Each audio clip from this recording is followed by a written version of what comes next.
Ohio gozaimasu and welcome to the Mr. Maple Show. Y'all, today we're bringing you a 10 at 10 for May 19th of 2026. Got some cool trees getting listed today. I'm here with my man Corbin. I'm Tim. Guys, we're MrMaple.com, a family mail order business. We ship directly to your door.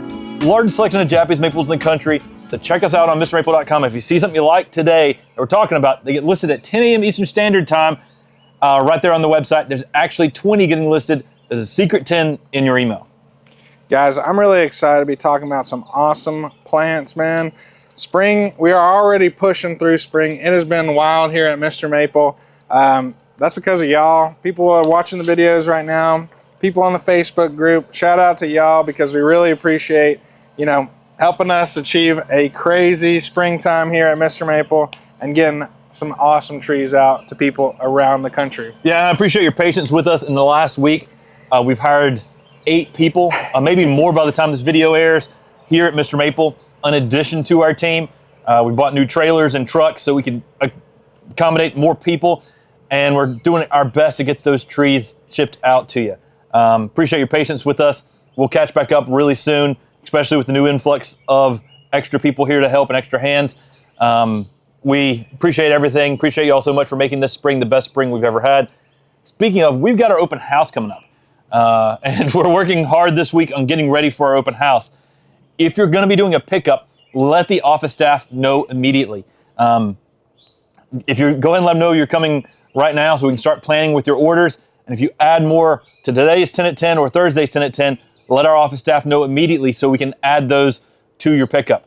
It takes a lot of planning and a lot of just touching plants to make these open houses happen.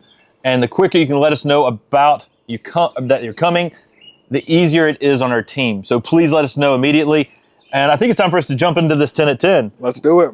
Starting off today, guys, we've got Acer palmatum, Fred's Wild Dream. This thing is crazy. Yeah, man. Fred might have been having some sweets before dinner, man, or sweets before bed. Because whenever he was snoozing, man, he was having a wild dream. Now, this is a Town Buckholz introduction. It was one of those rising star selections, stuff that, Town will sit on for a little bit in the evaluation stage, and sometimes it doesn't make the cut. But sometimes you put it out there. You heard of buyer's remorse. I'm sure sometimes we get a little bit of buyer's remorse. But he had seller's remorse, man. Somebody was coming up there looking at his tree, and they were loving it, man. So he took a step back. He looked at it. He's like, well, maybe it's good enough to put in the trade. And now here it is today with some awesome reticulation going on the leaf. Yeah, Fred's Wild Dream, named after one of Talon's friends, Fred, who has a nursery in Oregon. He thought this tree was pretty amazing, and Talon really took a second look at it, and he was like, yeah, I think you're right. It's got some of that really strong pink colors to it with pastels, but lime green veins. Those lime green veins are crazy. One of my favorite times for Fred's Wild Dream is the fall. Last fall, I got some amazing, just crazy, awesome fall colors on this as well. It's got a good upright habit, typically reaching 8 to 10 foot in height by 8 to 10 foot in width. It's not as straight upright as Amber Ghost, but I would consider it very similar in its habit to Purple Ghost. Yeah, I just love this one. I think I love seeing the pictures of it online. I love seeing it during that springtime as it kind of gets those, those really nice red spring blushes, and then it just goes through like a litany of colors, and it's just really beautiful, honestly. Grab you one today. Guys, next up, we got an awesome Town Buckholz introduction. Another one, Acer palmatum Black Hole. Guys, Black Hole, multi-stemmed, Purple Ghost-like, denser, shorter, and compact. Great for places where you can't have a taller tree, but you want some of that Purple Ghost-like reticulation. Some dark colors on Black Hole too. Very short, multi-stemmed. This is a really cool tree that I think a lot of people don't quite understand yet, but a shorter Purple Ghost is so easy to use out in the landscape. Yeah, I mean, we shot a cultivar highlight in the early spring. It'll be coming to y'all soon, I'm sure. But we were just talking about this in your parents' rental property yard, where there's just an awesome spread of Acer palmatums out there. We did a fall video, and we're doing a springtime follow-up, so make sure to check that out. It's really beautiful out there in the springtime. But yeah, Black Hole is just really nice. You guys kind of had it in a shadier location that kind of gets sun at certain times of the day. which I think that's kind of how you get the best of both worlds, you know. You have this overhead protection from the taller trees, but then you have like these openings of sunlight that peek through. And whenever the sun hits this, it just lights it up with that kind of fire glow effect that's going on. So if you plant this one close to your house, you know, the sun's kind of right, like rising up towards you guys. It's going to just have this beautiful backlit effect where it just looks like it's on fire there. And it's a super dope tree for sure. Guys, plant this next to a Golden Falls or Summer Gold. You're going to contrast on the colors really well. Show off that reticulation even more. Really cool tree, great for containers. Pairs really well with First Ghost as well, just because you've got that lighter color, similar size and shape. Black Hole, though, will end up getting about 4 to 5 feet, so slightly a little bit smaller than First Ghost in 10 years. 4 to 5 feet in height and width. Really cool, newer selection. Grab one today. Guys, next up we got Acer Sheer Solemnum, Aureum. Aureum, classic, full moon Japanese maple. Gives you good yellow color out there. Selection by Esveld Nursery in Holland. That was really introduced in the trade by them. It was actually a tree that was brought over by Philip von Siebold. We have a whole podcast about Siebold on this Acer Siboldianum.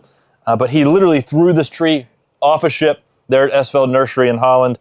And that's where the original Aureum resides. And all the Aureums in the trade came off of that one tree there at Esveld Nursery. It's got this great yellow color. Give it some protection from the hot afternoon sun for best success. Yeah, I love Aureum. We just saw one in that buck hole, so I was doing a little garden walk through there. And there's just like kind of beautiful, dense kind of Aureum. It kind of pushes up through. It's in a really shady location, so it's a little bit tall, kind of multi-stemmed. Very, very awesome looking tree. But it lights up like those dark places in the garden just because of that lime green that it gets. It really does just kind of, I like doing that in a lot of places, you know. We have shadier locations, and Aureum is one that you're going to want to keep in the shade a little bit more. It might get burnt in some full sun. But this is one, I love the fall color of it as well. And the spring and summer colors are just beautiful. That lively green, is so awesome. Next up, we got Acer Palmatum Ruby Ridge. Yeah, I really like this one. At first, whenever I first started collecting maples, I didn't really get this. I hadn't unlocked that kind of thought about those weird trees yet. But this one, other than being something kind of funky looking, it has a really nice color, similar to that Sakushigata, like dark kind of red colors that you get. But it is got some cool stuff going on with the DNA, right, Tim? Yeah, it's one of the few maples that has ploidy, more than just your typical diploid. There are diploids, there are triploids, and tetraploids. And it has to do with how many chromosomes a plant has. When a plant starts showing all these mutant-like traits or extra characteristics, it could be like a thick stem, thicker leaf. Sometimes that has to do with it having more chromosomes. That's likely the case with Ruby Ridge. The thicker stemming, the thicker foliage is likely an indicator that this is either a triploid or a tetraploid. That may get extra scientific to you, but let me tell you why this is cool. That thick leaf gives a rough texture out there in the landscape. It's pretty awesome. It stands out from all the other trees in the trade. There's only a few trees that have similar thick leaves. One of them is Acer Palmatum rugose. Now, the interesting thing is Dan Himes of Terra Nova Nurseries, good friend of ours. He's the one who actually found Ruby Ridge, and it was through a place that J.D. Vertrees sold seedlings of his through. Now, J.D. Vertrees found rugose, and he was selling seedlings to a local garden center. Dan was going through there buying some of the things that they thought was cool, and this was one of those essentially J.D. Vertrees rising stars that got out, and Dan was like, this thing's pretty awesome. I'm glad he found it and got it into the trade, because this thing is unique. The way this tree gets about 6 to 8 foot in 10 years, gets a really thick stem to it, thick trunk, thick branching, and then these thick leaves in a brick red color, a different color red than most of your other reds. Really makes this tree stand out. Yeah, I mean, I remember seeing one at the Oregon Gardens, man. They just have this really nice, large specimen that's pretty mature. And it just does make this, that brick red color and that kind of habit that it has, is just kind of spectacular. It was a really beautiful tree. I'm always attracted to the stuff that is just like a little bit different, something that you can't get at your ordinary garden store, man. And that's why Ruby Ridge is one that's really cool to me. Now, also when you get these brick red colors, you often get yellows to oranges. And with Ruby Ridge, you can get some yellows and oranges in the fall. Late, you can get some reds. Very unusual, though, to get that red, brick red color, then given to you some nice yellows and oranges. Contrasts well with a lot of your other red uprights in the fall. Guys, pick up a Ruby Ridge today. They're going to sell out quick. All right, guys, we got an awesome Acer Palmatum Hana matoi. Now, this is a Buckholz introduction. I know you guys might have, we say that a lot. This is actually a introduction from Japan, guys. From Tsukasa Maple Nursery, Yutaka Tanaka introduced this one into the trade. And it is one that I sing the praises of. It's a very beautiful lace leaf with some variegation. Yeah, Masaru Shiano, who wrote the book on maples in Japan, says this may be one of the best variegated lace, or best lace leaves of all time. Given some sunlight, you get red with pink variegation. The red is a brighter, different color shade of red than something like pink ballerina. People ask, what's the difference? You get a more picked up red in the sunlight with Hana matoi, darker reds on pink ballerina. Hana matoi is also a little bit faster growing. 4 to 5 feet in height, 5 to 6 foot in width in 10 years. Pink variegation, though, are quite nice on these Hana matois.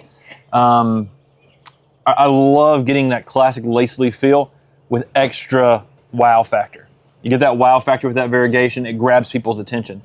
Everyone's seen a lace leaf before, but have you seen a lace leaf that's variegated? Plant it somewhere up close to really show off to the people who visit your garden. Yeah, I just love this one. It does have just this unique characteristic. I like it in the sun, man. You know, there's one at Buckholz that's in pretty much full sun. I mean, it is in full sun. It's soaking up that Oregon heat, and it is just this beautiful red, like almost like an apple red almost, with like those pinks kind of flushing over top of it, the hot pinks. And it is just like such a beautiful thing. I love that one. And you can grow in the shade too, which I enjoy too, where you get those greens mixing with those light pinks, mixing with some shades of like orangeola, kind of reddish, orangish colors over top of it. It's a super unique, magical tree, and you'll definitely enjoy it in your landscape. Hana matoi, it's basically this mop-like totem that they used during the Edo period in Japan, and it's a flower totem. You may see it in some parades used today. Basically like this, looks like a mop as they're walking around, but with these beautiful decorations hanging off of it.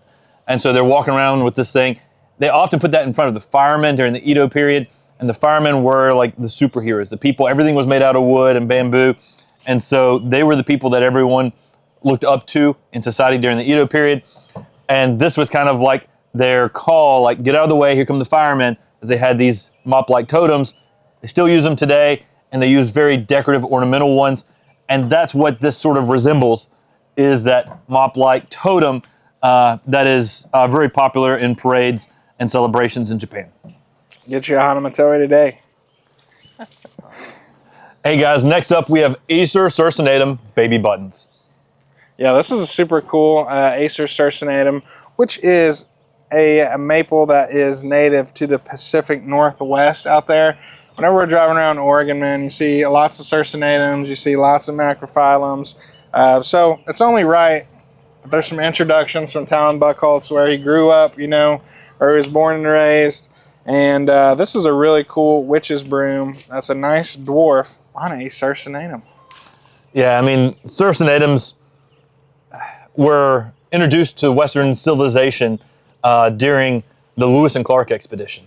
You know, they'd been out here on the east coast of North America, and they did this Louisiana purchase, and they started traveling all the way out to the west coast.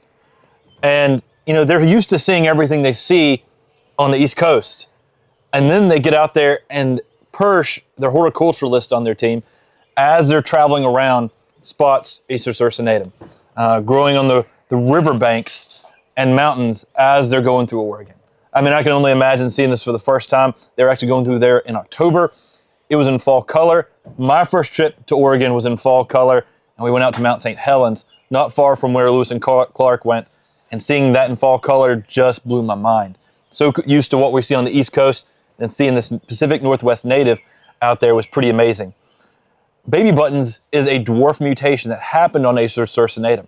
So while many of our cultivars of Acer circinatum are hybrids with Japanese maples, this is truly a dwarf selection of the native.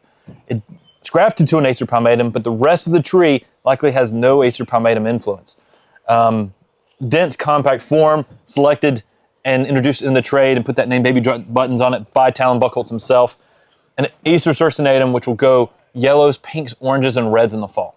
Yeah, I just love how, like, this native species to, you know, the U.S. and, you know, Canada, it just looks so similar to something like the Sebaldianums or, you know, even some Japonicums and that sort of thing. It's so awesome because, you know, it might have some ancestry, you know, it made its way all the way across the land bridge and slowly made it here, found a climate that's very similar to some of those areas you find some of those other maples in. It's just super cool, man. Maples are around the world, and it's cool to collect them and be a part of that. So, and the cool thing about this tree for your garden, we told you about some history about Acer circinatum. Baby Buttons gets about 3 to 4 feet in height by 3 to 4 foot in width and a ball shape, very dense, compact. It has small, rounded foliage, which is very full moon-like, and the short and center node on some of the leaves like you find on typical witch's broom dwarf mutations. It just makes this little ball out there, making a great container plant. One of the things with circinatums grafted onto palmatum, make sure you give them good drainage, don't overwater them. Really beautiful, cool plant to grow. In hotter climates, you may need to give it some protection from the hot afternoon sun, but the more I've been growing Acer circinatum, the more I realize it's really about finding that right spot for this tree in the garden. guys, Matt's not here, man, so I gotta say it. There's nothing awesomer than a Gossamer in fall color, guys. It's not fall yet, but these things still look pretty dope.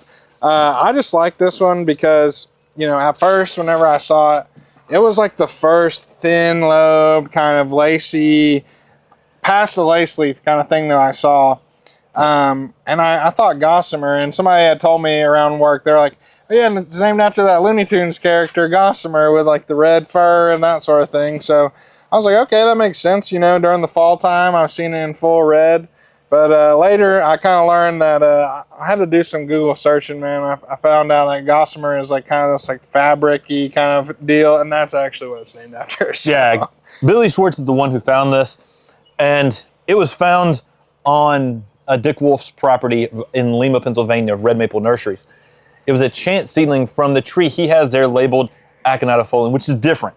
We call it parent Gossamer because the leaf is big and round, more like a Vitifolium, not divided like Meiku Jaku. And the interesting thing is he believed this to be a hybrid between Acer palmatum dissectum and Acer japonicum with that big leaf, that what we call parent Gossamer today. You know, Sue Weigriff has proved that most of the time there's a block that happens between japonicum and palmatum. That's the reason you don't find hybrids of them naturally in the wild. Not saying that there's not exceptions in the trade today. This could be one of the exceptions because everything can break a rule. But in my thought, this may be one of those things where when you look through that tree, you may find a certain percentage of them that have small foliage like this, like you might find fairy hair off of Scolopendrifolium. Mm-hmm. That's my working theory, but you know, we have to run some tests to really be able to prove if this thing is truly Acer palmatum dissectum heritage or not. Let us know what you think in the comment section below. But a dense, compact form, one of the slowest growing Acer japonicums, great container plant, and it really gives you that fairy hair-like feel to a tree that can have a green cascade, like dense dwarf, compact kind of feel to it. As a lace leaf japonicum, this is amazing. Interesting textures, interesting colors, like you talked about the fall color. Really just beautiful all the way around. Yeah, I just love the fall color. I know I talked about that earlier, but it is so true. You know, one of the very first times I went to Oregon, we just got to shoot some videos, and it sucks because, you know, we were using the GoPro. That was on the GoPro era, man, you know, shooting some videos with the GoPro, but it just didn't do it justice, man. You know, it's like I look back at it and I was like, dude, it almost looked like this tie-dye tree out there with like this thread tie-dye. where the purples were really like, it's interesting how divided like those lines of color can be in the leaf sometimes. Like there's no blending at all. It's just kind of just like, all right, purple to red and then to orange, man. And seeing a large specimen of this just going into that fall color, it really is pretty awesome, man. Next up, we got green penguin. Guys, green penguin, a Pinus sylvestris dense dwarf. It resembles a penguin as it ages, as it will get about 3 feet tall, narrow at the top, and about a foot to a foot and a half wide at the base in 10 years. That gives that little green penguin shape out there that is really unique in a dwarf miniature garden. Fits well in a Mikawa garden, also in the dwarf conifer beds or conifer troughs. Great way to grow this tree. Drainage is essential for most conifers, including this Pinus sylvestris. Yeah, guys. Matt had one of these in his yard. That was one of the very first trees I ever really dug up and transplanted. Now it's sitting in the MrMaple garden right there next to an awesome plant I think you should pair with it. If you ever get a chance to get a sea urchin, these plants, like they're kind of like made for each other as they kind of grow bigger. You know, you have this really perfect kind of conical shape in the garden, and then you have that paired with just this beautiful kind of round globe shape. I think that's like kind of a little match made in conifer heaven right there. But green penguin, it's just really impressed me. Just a beautiful shape. If I ever, you know, pick up one of these, I think I'm going to pick up a couple, honestly, because there'd be nice little corner pieces around the yard where, you know, you want to put something that's going to have that evergreen color. It's not going to get too big, and it's just going to get better as it gets bigger and bigger over time. I just love this one for sure. If you're looking to have an animal creature garden, that's a great way to get kids into gardening. Things like green penguin, sea urchin, like you mentioned. On the maple front, things that contrast well with this, red panda, one of our dwarf Mikawa types, and peve starfish.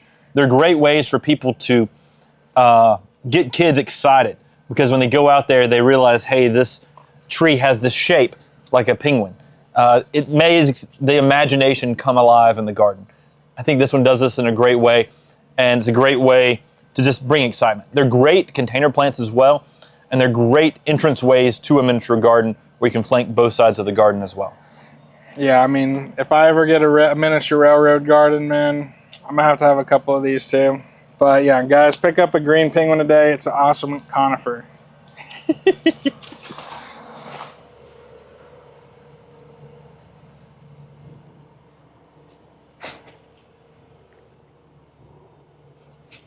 Guys, we've got Ichipameda Mikawa kaen, a bronze gold Mikawa in the early spring, dense compact form, slow grower out there in the landscape as well, typically reaching 3 to 4 feet in height and width in 10 years. Yeah, I mean, I don't think we've had this one on the website in a minute, man. So it's awesome to bring y'all a Mikawa that some of y'all have been asking for a minute. The bronze Mikawas are something that I really have started to enjoy a lot more, because it's just kind of like interesting, like middle ground of color that you really get like the best of both worlds. You kind of get pushing up into that orangey, then to kind of going back to those lush greens that I enjoy. And the new growth looks really nice over top of it. And it really contrasts with itself whenever it first pushes that new growth as well. I just like the shape and kind of leaf structure of this one as well. Yeah, really beautiful, unique selection in the trade today with some of the bronze color. Guys, great for container plants. They will sell out quickly today. Check out fast.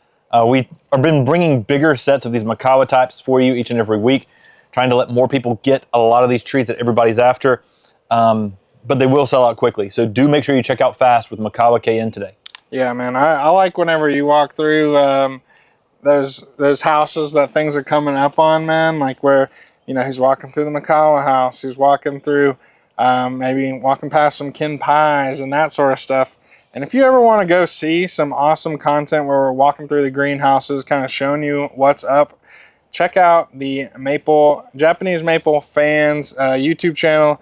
Tim's usually giving you an awesome video each week. So if you haven't heard about that one and you're craving more MrMaple, go check that. If 7 days a week isn't enough for you, there's at least one more day a week you can go watch a walkthrough. from trees about Japanese maples. And sometimes Tim's hitting you with the deep cuts on that one, man. You see some trees that, you know, he might not be talking about all the time on here, guys. So it's an awesome channel to go check out. Guys, next up, we have some awesome sizes of Oregon Sunset coming to you today. Guys, some good size 2 gallons, giant size 2 gallons. Oregon Sunset, one of the most underrated trees you need to have in your garden. If you don't have this one, get one today. You're gonna regret it if you don't. The shape on this is so unique and beautiful. We've got a gorgeous one on the bank at Mr. Maple. Every open house, it sells so many of these because people see how it shapes out, and it has this bonsai-like structure that is up and arches outward. So it spreads out while still going up. It gives a very unique shape you don't find on any of the other red uprights. This is a beautiful tree with amazing, like a pink-red fall color, which kind of reminds you of sometimes that that sunset out there on the Oregon coast. We got to go visit the Oregon coast. It's about a, hour and a half, 2 hour trip from Buckholz, and see one of those sunsets in person. That was so cool to experience that and sort of see what this tree was named after. Good maroon color. Give it some protection from the hot afternoon sun in hotter climates. Here, once it's established though, it can handle full sun in western North Carolina as that tree on the bank is doing. This thing is beautiful, amazing. They've got a gorgeous one of these at the J.C. Rouston Arboretum as well. My favorite one, it's hard to tell if it's the one that's on our property or the one in J. Ace or Ed Shin's garden in Wall, New Jersey. That's where I first fell in love with the shape and size and unique habit of Oregon Sunset. Yeah, it's interesting, like Matt talks about it and you talk about it. It's like weird to be able to identify a tree like on the shape alone of it, I feel like. But it is just so recognizable. It just kind of has a squat, kind of wide, dense habit, and it looks super beautiful. I do love the one that we got out at the nursery. It looks super awesome. It was awesome helping get that planted in the ground. But yeah, this is a good one to close it out on, guys. We really appreciate you watching the 10 at 10. I know that you guys love some maples. You like to see what's coming to that 10 at 10 drop that's happening at 10 a.m. today. So get ready, guys, because it's going to be coming up soon. Hopefully you can get the trees you're trying to get. You got to be quick. But we really appreciate y'all watching. If you like this video, man, make sure to drop a like, share with your gardening friends, comment your favorite tree down below, and we really appreciate it, y'all. So yeah, you got anything to close out, Tim? Take care. God bless. And have a great day.